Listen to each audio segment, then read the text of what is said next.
네, 오늘 기독교 베이직 세 번째 감사란 제목으로 말씀 나누기를 원합니다. 지금까지 우리가 세례 그리고 성찬, 오늘 감사까지인데요.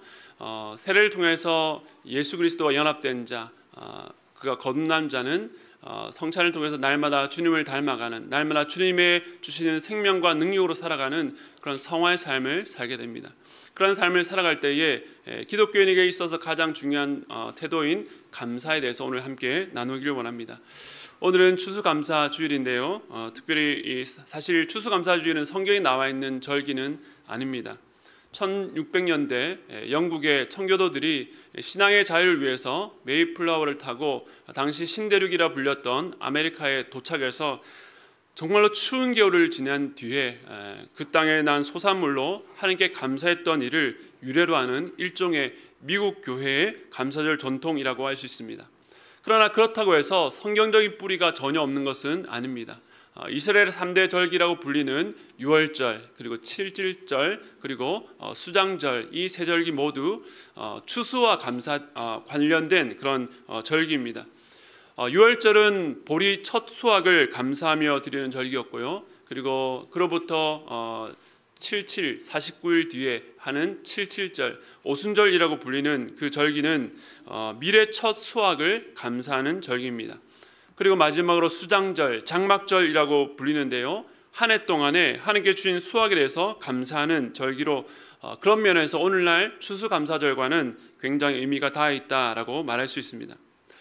물론 오늘날 우리 대부분이 추수를 직접 경험하지는 않지만 추수감사절을 맞이해서 하나님께서 한 해 동안 베풀어 주신 그 은혜를 기억하며 감사하는 그런 절기입니다. 그러나 어떤 분들은 매년 의례히 지나가는 절기로 생각하실 수도 있고 지금 이 설교를 들으시면서도 결국 감사하며 살라는 말이겠지라고 뻔한 이야기를 들을 준비를 하고 계신 분이 있을지도 모르겠습니다. 그러나 감사는 의례히 듣는 좋은 이야기나 뻔한 이야기가 아닙니다. 제가 인터넷에 서점에 감사라는 키워드를 한번 검색해 보았습니다. 그런데 기독교 카테고리가 아니었는데도 감사와 관련된 많은 책들이 이미 시중에 많이 나와 있었습니다. 제목을 보니까 감사하면 달라지는 것들, 한 줄의 기적, 감사일기, 또 감사의 습관이 기적을 만든다, 감사의 힘, 그럼에도 불구하고 감사, 또 감사의 진정한 마법, 감사하면 얻게 되는 것들, 그대로 추수감사절 설교 제목으로 써도 손색이 없을 그런 책들이 많이 나와 있습니다. 그런데 이 책들이 대부분 이 자기계발서나 뇌과학 카테고리에 있었습니다. 이처럼 예수를 믿지 않는 사람들도 감사의 태도와 또 습관을 통해서 그 삶이 얼마나 풍요로워지고 관계가 원활해지는지, 또 한 인생을 어떻게 변화시킬 수 있는지에 대해서 주목합니다. 하지만 세상이 말하는 감사가 성경이 말하는 감사와는 분명히 차이가 있습니다.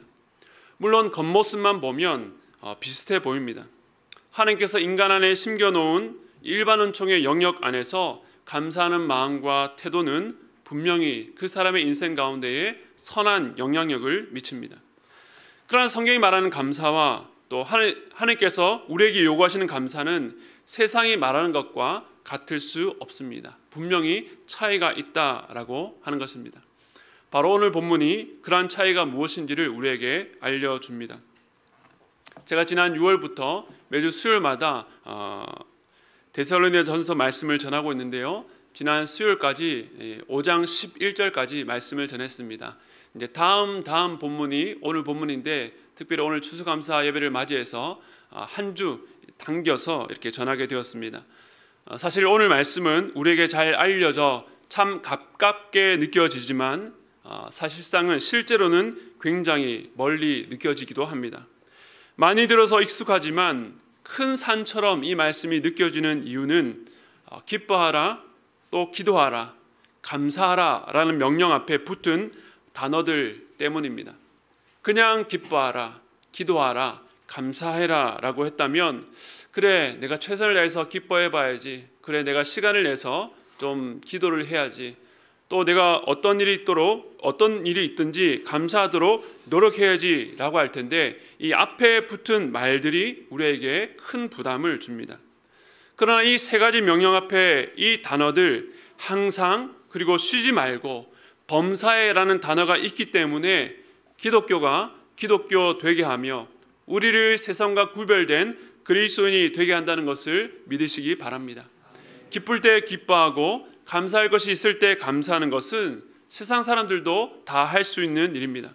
그러나 항상 기뻐하고 쉬지 말고 기도하며 범사에 감사하는 것은 그리스도인이 아니라면 이 땅 가운데 누구도 할 수 없는 일이라는 것입니다.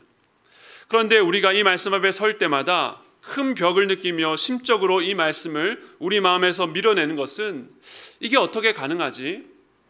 어떻게 이렇게 살 수 있지? 라는 질문 때문일 것입니다. 그러다가 그렇게 살 수는 없지. 나도 노력을 해봤는데 안 돼. 그것은 불가능해 라고 잠정적으로 결론을 내립니다. 그런데 이렇게 우리가 말씀을 대할 때에 내 기준과 경험에 비추어서 그것이 가능한지 불가능한지를 가늠하고 그것을 때로는 멀리하고 내어버리게 된다라고 한다면 말씀은 늘 우리에게 율법과 같은 족쇄처럼 다가올 것입니다. 저 높이 계신 하나님께서 우리가 지키지도 못할 높은 기준을 주신 뒤에 지키지 않으면 혼내신다라고 생각하게 되면 기쁨이 사라지고 죄책감만 더해집니다. 그런 불편한 마음이 계속 쌓이다 보니 결국 하나님의 말씀을 부담으로 받게 되고 하나님과도 멀어지게 되는 것입니다. 그런데 하나님은 우리에게 그런 부담감을 주시기 위해서 이 말씀을 우리에게 주신 것이 아니라는 것입니다. 하나님의 말씀은 우리를 복되게 합니다. 이것을 믿으십니까? 그러므로 우리는 먼저 하나님의 말씀 앞에서 우리의 판단을 내려놓고 하나님께서 왜 이것을 우리에게 요구하셨는지 그 이유를 생각해 보셔야 됩니다. 그런데 감사하게도 그 이유가 오늘 본문 18절 하반절에 나와 있습니다. 우리 함께 앞에 보고 읽도록 하겠습니다. 시작. 이것이 아멘. 이렇게 사는 것이 하나님의 뜻입니다. 하나님의 뜻이라는 말은 하나님께서 그렇게 되기를 바라신다라는 정도가 아니라 하나님께서 그렇게 되기를 정하셨고 그렇게 앞으로 만들어 가실 것이라고 하는 강력한 의지를 담고 있는 것입니다. 한계를 가진 사람이야 어떤 일에 대해서 강한 뜻을 가지고 있다 할지라도 이루지 못하는 경우가 많습니다. 능력과 상황과 환경의 제약을 받기 때문입니다. 그리고 우리의 마음도 수시로 변합니다. 그러나 하나님께서 품으신 뜻은 반드시 이루어집니다. 그 하나님의 뜻은 우리를 이전보다도 더 아름답게 만들어 가시는 가장 복된 길이 되는 것입니다. 그러므로 하나님의 뜻을 발견할 때마다 그것을 밀어내는 것이 아니라 사모하시고 그 뜻이 내 삶 가운데 이루어지기를 열망하시기 바랍니다. 그러므로 오늘 말씀 앞에서 내가 어떻게 이런 삶을 살 수 있지라는 의심을 내려놓고 하나님께서 어떻게 나로 하여금 이런 삶을 살아가도록 만드실까, 인도하실까 그런 기대를 가지셔야 됩니다. 오늘은 추수감사 주일이기 때문에 오늘 읽었던 본문 중에 마지막에 있는 범사에 감사하라 이 한 말씀만 함께 생각해 보겠습니다. 범사에 감사하라. 우리 그리스도인의 감사가 세상에 말하는 감사와 다른 첫 번째 이유가 여기 있습니다. 왜냐하면 이것은 하나님의 명령이라는 것입니다. 하나님께서 우리에게 감사하면 좋겠다, 감사하면 어떻겠니? 라고 제안하거나 권유하시지 않고 명령하셨습니다. 주도권이 하나님께 있는 것입니다. 반면에 세상의 자기개발서가 말하는 감사의 주체는 바로 자기 자신에게 있습니다.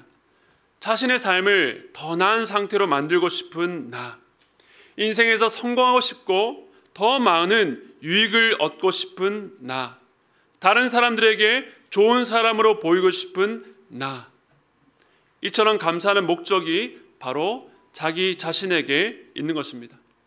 그렇기 때문에 감사를 표현하는 것은 상대방의 호의에 대해서 긍정적으로 반응해주고 그가 속한 공동체나 이웃을 따뜻하게 만드는 좋은 효과가 있는 것도 물론이지만 그 근원을 들어가 보면 결국 나에게서 나온 것이기 때문에 성경이 말하는 감사와 같을 수 없는 것입니다. 감사는 물론 나를 위해서 꼭 필요한 것이요 선한 것이기도 하지만 그렇다고 궁극적인 목적이 나일 수는 없습니다. 그 목적은 항상 우리에게 감사하라고 명령하신 하나님을 향해야 하는 것입니다.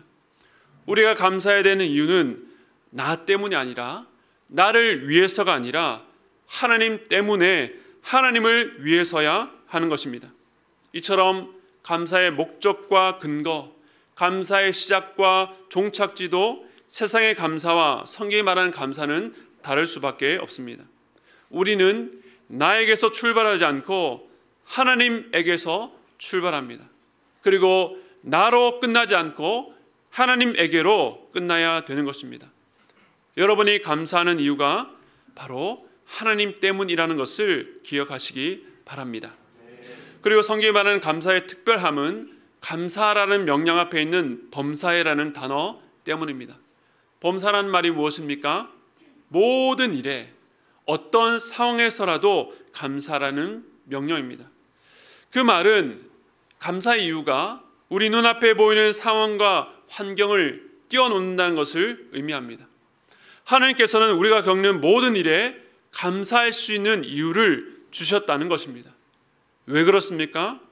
감사의 이유가 우리의 소유에 있지 않고 바로 우리의 존재됨에 있기 때문입니다.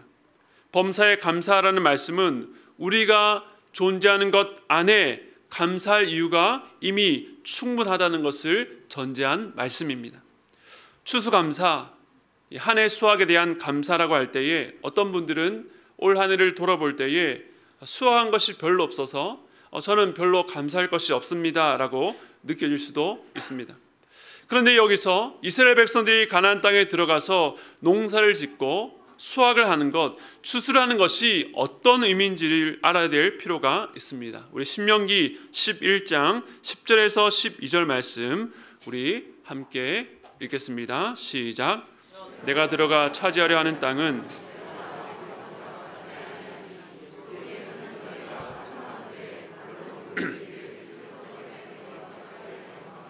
너희가 건너가서 차지할 땅은 산과 골짜기에 있어서 하늘에서 내리는 비를 흡수하는 땅이요 내 하나님 여호와께서 돌봐주시는 땅이라. 연초부터 연말까지 내 하나님 여호와의 눈이 항상 그 위에 있느니라. 아멘. 가나안 땅은요 특별한 땅입니다. 그 땅이 비옥해서 어떤 씨를 뿌린다 할지라도 풍성한 열매를 맺기 때문에 특별한 땅이 아니라 오늘 우리가 읽었던 말씀에서 그 특별함은 내가 나온 애굽 땅과 같지 않다라고 설명합니다. 애굽 땅과는 다른 독특함이 이 가나안 땅 안에서만 있기 때문에 그렇다라고 말하고 있습니다. 애굽은 우리가 아는 것처럼 나일강이라고 하는 젖줄이 있기 때문에 물을 댐처럼 데워서 쓸 수 있었습니다. 그런데 우리가 좀 전에 읽었던 말씀처럼, 말씀에 의하면 가나안 땅은요 하늘에서 내리는 빗물로 밭에 물을 대어야 된다라고 말하고 있습니다. 하나님께서 이른 비와 늦은 비를 적당한 때에 부어주셔야만 소산물을 얻을 수 있는 땅입니다. 겉으로 볼 때는 똑같이 농사짓고 그 땅의 소출을 먹고 사는 것 같지만 가나안 땅에서는 애굽의 방식, 즉 세상의 방식과는 다른 형태로 살게 되었다는 것을 말합니다. 하나님께서 비를 그치시면 아무것도 얻을 수 없는 땅, 은혜를 주시지 않으면 살 수 없는 땅이라는 것입니다. 바로 여호와께서 돌봐주시는 땅, 연초부터 연말까지 우리 하나님 여호와의 눈이 항상 머무는 땅이 바로 가나안 땅이라고 하는 것입니다. 바로 그 땅에서 우리가 살아가고 있는 것입니다.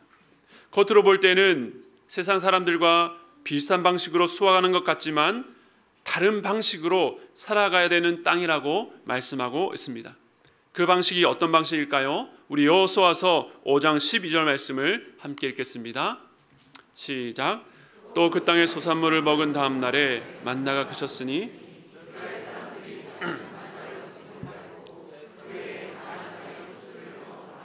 아멘. 이스라엘 백성들이 가나안 땅에 들어가서 그 땅의 소산물을 먹은 다음 날에 만나가 그쳤습니다. 광야 40년 동안에 이 백성을 먹이셨던 그 특별한 방식이 폐하여졌다라고 하는 것입니다. 우리가 이것을 그냥 읽으면 마치 이제는 그 땅의 소산으로 살 수 있게 되었으니 이전까지 독특한 방식으로 그들을 먹이신 하나님의 특별한 은혜가 끝난 것처럼 보입니다. 이제 백성들의 거주지가 정해졌으니까 다른 나라 백성들처럼 땅을 일구어서 너희들의 힘으로 먹고 살라고 하신 것이 아닙니다. 왜 그렇습니까? 광야에서 이들을 먹이신 하나님과 이제 들어가서 살 땅 가나안 땅에서 이 백성들을 먹이실 하나님이 다른 분이 아니라 동일한 분이기 때문에 그렇습니다. 즉 광야에서 매일 하늘로부터 내릴 만나로 먹이신 하나님의 은혜와 그 땅의 소산물을 먹는 은혜가 다른 것이 아니라 동일한 하나님의 돌보심의 은혜라는 사실입니다. 사랑하는 성도 여러분, 만나가 그쳤다고 하나님의 은혜가 그친 것은 아닙니다. 하나님은 만나를 주시는 은혜와 동일한 은혜로 그들의 삶에 여전히 역사하셨습니다. 단지 먹는 음식을 얻는 방식이 달라진 것이지 그 근본이 하나님의 은혜라는 것은 변함이 없는 것입니다. 혹시 여러분 가운데에 이 만나가 그친 분이 계십니까? 하나님께서 과거에는 만나와 같이 특별한 방식으로 함께 해주셨는데 왜 지금 내 삶에는 그런 것들을 경험할 수 없을까? 마치 하나님의 은혜가 멈춘 것처럼 느껴질 수도 있습니다. 그러나 멈춘 것이 아니라 이전과는 다른 방식으로 여전히 하나님은 역사하고 있다는 사실을 믿으시기 바랍니다. 비범한 방식을 그치고 평범한 방식으로 일하시되 하나님의 은혜는 어제나 오늘이나 내일이나 영원히 동일합니다. 누가 이런 은혜를 누릴 수 있습니까? 누가 이런 놀라운 하나님의 특별한 돌보심 가운데 살아갈 수 있는 자들입니까? 바로 하나님의 은혜로 구원받은 백성들만이 이 은혜를 누릴 수가 있는 것입니다. 그들의 존재가 달라졌기 때문에 누릴 수 있는 은혜입니다. 이처럼 그리스도인들은 자신의 삶 속에서 환경과 상황에 상관없이 하나님의 은혜가 여전히 내 삶 가운데 동일하게 흐르고 있다는 것을 아셔야 됩니다. 내가 원하는 것을 얻었든 그렇지 못했든 내 마음에 충분하다고 생각하는 만큼 주셨든 그렇지 못하든 하늘에서 만나와 같이 특별한 경험을 주시든 평범한 일생이 반복되든 그 안에는 동일한 하나님의 은혜가 공급되어 우리를 먹이시고 입히시며 자라게 하시며 견디게 하시는 것입니다. 오늘 이 자리에 앉아 계신 여러분들, 지난 한 해의 기쁜 소식도 우리를 힘들게 한 일들도 여러 가지 일들을 겪으셨지만 그 속에서도 모자람 없이 부어주시는 동일한 은혜가 있었다는 것을 믿음으로 고백하시기 바랍니다. 그야말로 모든 것이 주님의 은혜입니다. 저도 올 한 해를 돌아보면 정말 어떻게 한 해가 지나갔나 싶을 정도로 시간이 정말로 빠르게 지나갔습니다. 원래는 올 1월 달에 개척이 예정되어 있었지만 코로나로 인해서 개척이 석 달 뒤로 미뤄졌습니다. 작년 12월부터 찾았던 교회 장소는 보이지 않고 계약하려고 시도했던 장소마다 어그러지고 당시 후보지 중에 가장 후순위였던 이곳 스카이폴리스를 어쩔 수 없이 밀려서 낙동강까지 밀려서 2월 말에 드디어 겨우 계약하게 되었습니다. 그때는 정말로 낙동강까지 밀렸다라고 생각했는데 여기 와보니까 정말로 이곳이 하나님께 예비하신 곳이라는 것을 다시 한번 깨닫게 됩니다. 약 한 달 안에 인테리어 공사를 마무리해야 되는데 또 3월 초에 코로나19 확진자 수가 60만으로 늘어나면서 또 3주가 다시 연기되었습니다. 그 사이에 미비했던 인테리어가 또 마무리될 수 있는 기회를 주셨습니다.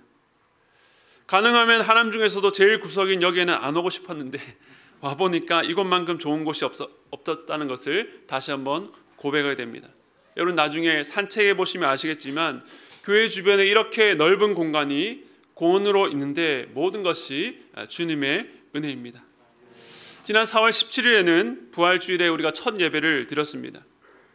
그 예배도 너무나도 감격스러웠고 또 개척 첫 주부터 등록하신 우리 성도님들을 한 가정 한 가정 신방하면서 하나님께서 어떻게 이렇게 귀한 성도들을 보내주셨을까, 우리 교회에 보내주셨을까, 그 한 분 한 분과 만나서 교제하며 신방할 때에 너무나도 감사했습니다. 그런데 몇 주, 몇 달이 지나면서 교회 성도들이 머물 수 있는 공간이 없어서 성도들이 예배만 마치고 다들 엘리베이터로 향하는 모습이 참 안타깝고 아쉬웠습니다. 그러다가 저희 교회도 아니요 분당 우리 교회 성도도 아닌 다른 교회 성도님이 통해서 그 배려로 옆에 있는 이 카페 공간을 무상으로 또 제공받게 되었습니다. 그곳에 우리 운영위원회 분들과 또 안내부 또 카페팀의 헌신으로 멋진 카페가 만들어졌고, 또 지난 11월부터는 간단한 식사까지 준비해 주셔서 성도들이 교회 공간 안에 머물면서 교제하고 쉴 수 있는 공간도 주셨습니다. 그리고 지난 9월부터 23개의 다락방이 시작되었고 22분의 우리 귀한 순장님들이 각 다락방 안에서 얼마나 헌신해서 섬겨주셨는지 정말로 교회가 되어간다는 것이 무엇인지를 실감하고 있습니다. 다락방 안에서 말씀을 나누고 또 삶을 나누고 또 서로의 기도 제목을 나누고 중보하는 공동체를 통해서 성도들의 삶에 회복과 기쁨의 소식들을 매주 전해드리면서 얼마나 감사한지 모르겠습니다. 그리고 지난 10월에는 한 주 동안 특별 새벽 기도를 통해서 우리가 영적으로 하나 되고 영적 추억을 공유할 수 있는 그런 공동체가 되었습니다. 교회 개척을 준비하며 그리고 개척하고 지금까지 모든 과정을 통해서 한순간도 쉬운 때는 없었지만 그럼에도 모든 순간이 하나님의 은혜임을 고백하게 됩니다. 이번 추수감사주를 앞두고 그 시간들을 돌아보며 하나님 앞에 감사하는 시간을 그런 한 주를 보내었습니다. 지난주에 신방을 하는데 한 성도님께서 저에게 이런 말씀을 하셨습니다. 정확한 워딩은 기억나지 않는데 대략 이런 의미였습니다. 목사님, 저는 참 궁금합니다. 과연 목사님은 하나님께 얼마나 이쁜 행동을 하셨길래 이렇게 사랑을 많이 받으실까요? 라는 말씀을 하셨습니다. 그분께서 어떤 의미로 그런 말씀하셨는지 충분히 이해가 됩니다. 저 역시 지난 7개월의 시간을 돌아보면 그분의 말씀처럼 내가 그런 사랑을 받을 만한 행동을 한 것이 전혀 없는데 어떻게 이런 큰 은혜를 내가 누리고 있지? 그런 생각이 들었습니다. 아무리 봐도 저 때문은 아닌 것 같은데 혹시 우리 교회 어떤 성도님의 기도 덕분에 내가 이런 은혜를 누리고 있는 것은 아닌가? 또 우리 성도님이 어떤 한 성도님이 하나님의 마음에 합해서 우리 교회가 이런 은혜를 누리고 있는 것 아닌가? 그런 생각으로 계속 확장이 되었습니다. 그러다가 제 생각이 우리가 그리스도 안에 있기 때문에 바로 예수님 덕분에 이 은혜를 누리고 있구나라는 생각으로 나아갔습니다. 그것이 바로 복음 아닙니까? 나는 한 것이 없는데 내가 이렇게 하나님의 사랑을 받을 수 있다는 것, 내가 하나님 보시기에 이쁜 행동을 한 것이 아닌데 하나님께서 가장 사랑하시는 그의 아들 그리스도 안에서 우리를 보고 계시기 때문에 이처럼 한량없는 하나님의 놀라운 은혜를 오늘도 공급받고 있구나라는 것을 고백하게 됩니다. 하나님께서 우리 모두를 범사에 감사하는 자리로 부르셨습니다. 이것이 하나님의 명령이자 하나님의 뜻입니다. 하나님께서 반드시 그렇게 만들어 가실 것인데 우리에게 동시에 명령도 하셨습니다. 어쩌자는 말입니까? 우리로 하여금 이 놀라운 하나님의 뜻에 참여할 수 있는 기회를 주신 것입니다. 하나님께서 반드시 그 뜻을 이루실 것인데 우리는 상관없이 하나님께서 다 이루는 것이 아니라 우리도 동참해서 그 뜻을 적극적으로 이루어 나가자고 초대하신 것입니다. 그래서 감사를 연습하고 훈련하기 위해서 올해 감사노트를 준비했습니다. 사실 이 감사노트는 제가 지난번 섬겼던 함께하는 교회에서 2016년부터 매년 전교인 대상으로 써왔던 것입니다. 제가 그 교회 사역하면서 어떤 성도님은 이 감사노트를 시작한 이래로 6년, 7년 동안 하루도 빠짐없이 감사노트를 기록하는 모습도 보았습니다. 그리고 추수감사 주일날 그 감사노트를 통해서 변화된 그의 인생과 삶에 대해서 간증하는 것도 들었습니다. 감사하게 이번에 저희 교회가 이것을 사용할 수 있도록 함께하는 교회에서 모든 디자인과 내용들을 자료들을 주셔서 저희 교회 버전으로 편집해서 나눠드리게 되었습니다.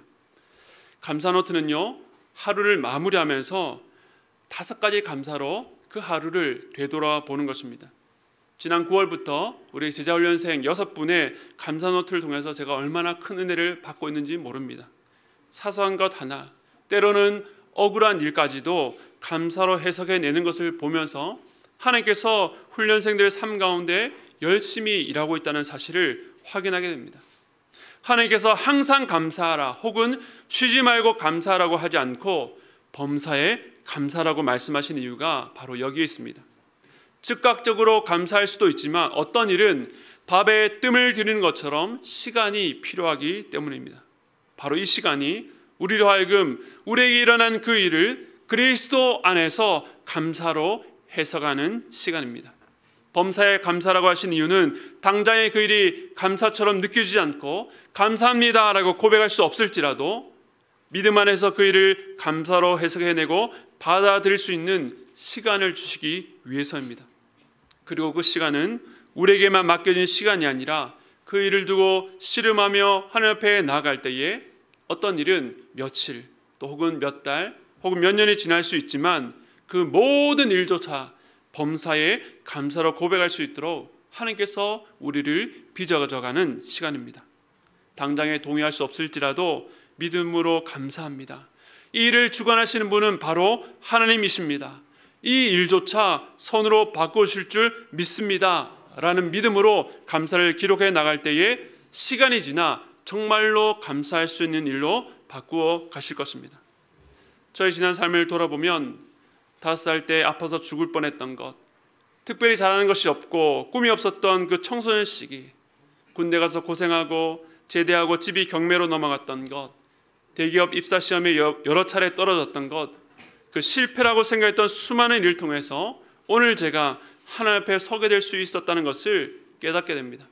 그 중에는 제 의지와 상관없이 일어난 일도 있었고 저의 실수와 잘못도 있었습니다. 그러나 하나님께서는 그 모든 것을 재료로 사용하셔서 지금까지 인도해 오셨습니다. 사랑하는 성도 여러분, 하나님은 저와 여러분의 좋으신 아버지입니다. 그 아버지는 우리를 향해서 실수가 없으십니다. 그것을 믿는다면 이 감사 여정에 함께 동참해 주시기를 바랍니다. 이제 그 삶을 우리 혼자가 아니라 우리 모든 공동체가 함께 훈련해 나가기를 원합니다. 이 신앙의 여정을 위해서 개인적으로 매일 날마다 감사 노트를 쓰시고 그것을 가족들과 나누시고 또 다락방 안에서 나누시고 서로 도전을 주고 받고 은혜를 주고 받는 삶을 통해서 우리 안에 감사가 연습되기를 바랍니다. 그렇게 함께 1년을 살아내면 내년에는 더 큰 감사의 축제로 하나님께 영광 돌리실 줄도 믿습니다. 아멘.